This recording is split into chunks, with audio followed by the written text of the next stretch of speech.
course, that victory, a culmination of some serious campaigns right across the country. We did see a beehive of activities within the UDA camp. They were working around the clock to secure that victory that has now become a reality. Let's listen into some of the campaign highlights.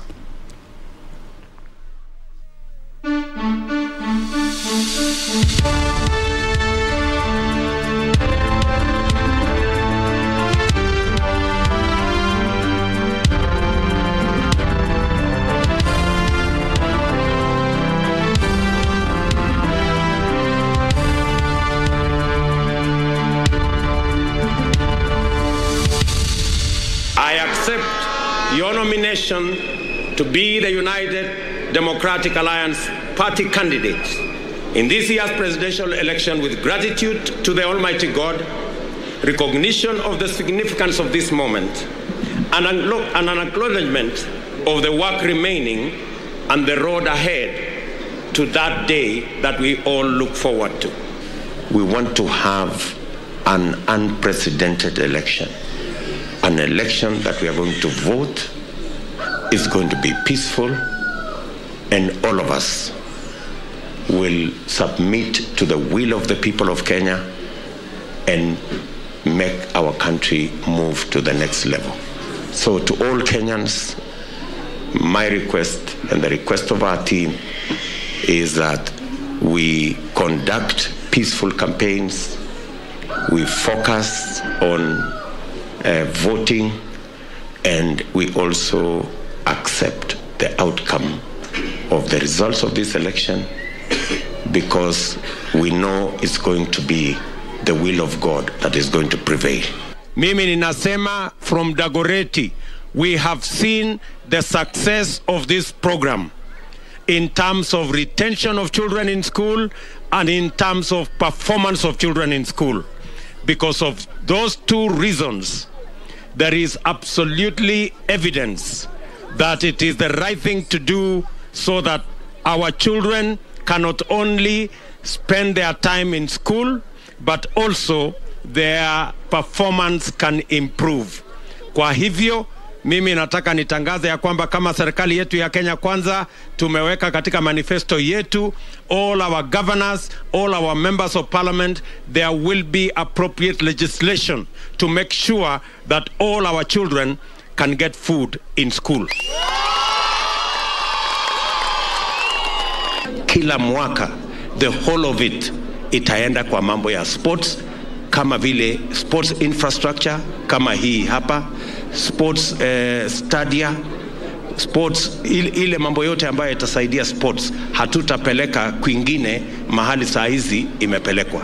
Saa hizi imepelekwa kwenda kutengeneza hospitali.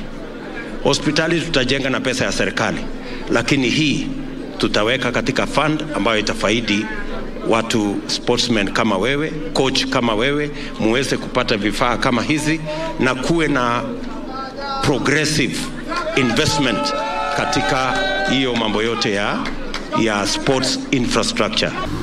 We strongly believe from the recommendations that we've had that the single most important asset that we have as a nation is our human capital, the people of Kenya.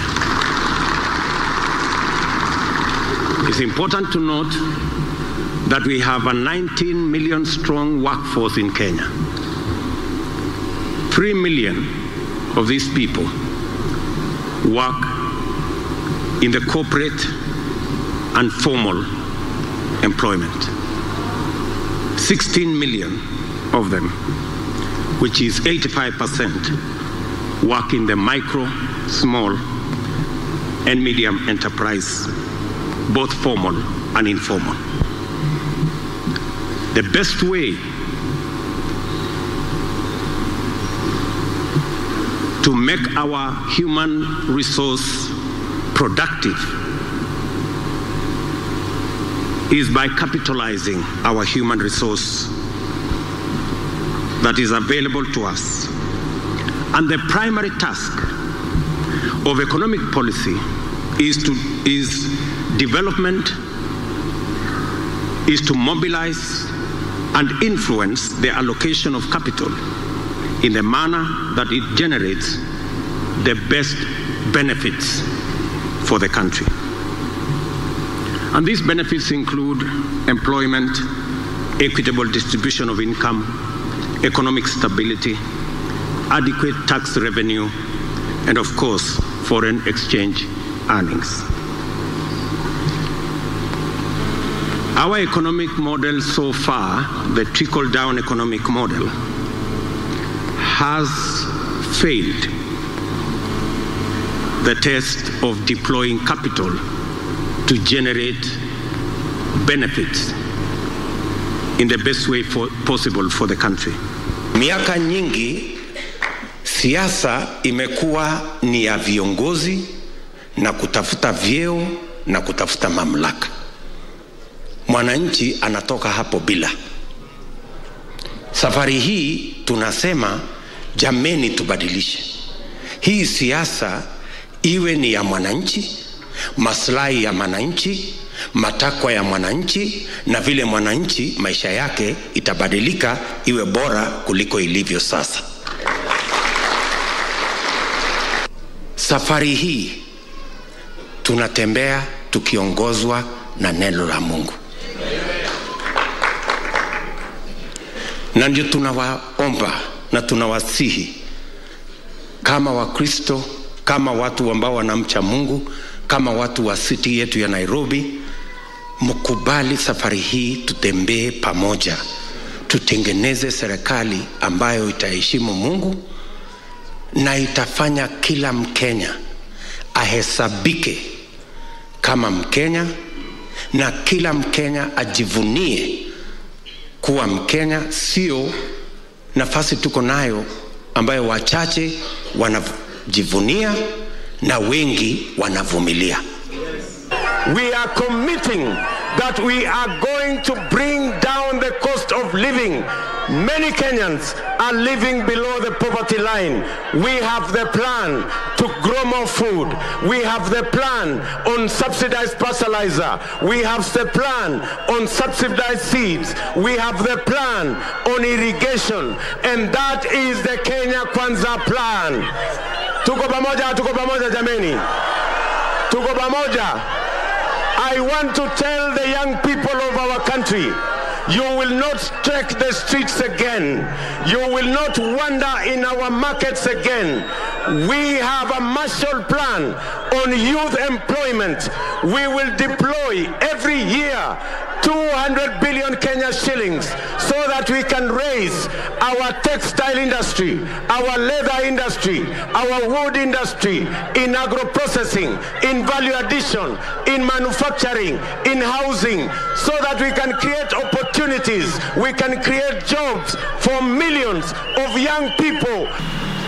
We have together agreed on the Kenya Women's Charter, the Youth Charter, the Charter for the people living with disability, and charters on education and health sectors, among others. In the education sector, we have agreed to remove the hiccups, and we have agreed on affirmative action for Kenyan women and people living with disability. We have agreed on and signed county economic charters.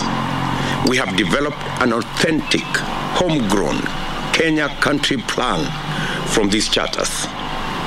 We thank the legendary Mama Mboga, boda, shoe shiner, saloonist, farmer, fisherman, hawker, and construction worker for this great achievement. You gave us a template from which we are going to deliver better living for all Kenyans. This is what gives us the confidence that we are together on the wishes and hopes of the majority of the people of Kenya. We have agreed that from day one in office, our work will be, among other things, to tackle the punitive cost of living so that each and every one of us can afford to go about their lives. We have agreed to reduce the cost of doing business so that industry can thrive, opportunity can abound, and opportunity for employment can be a reality.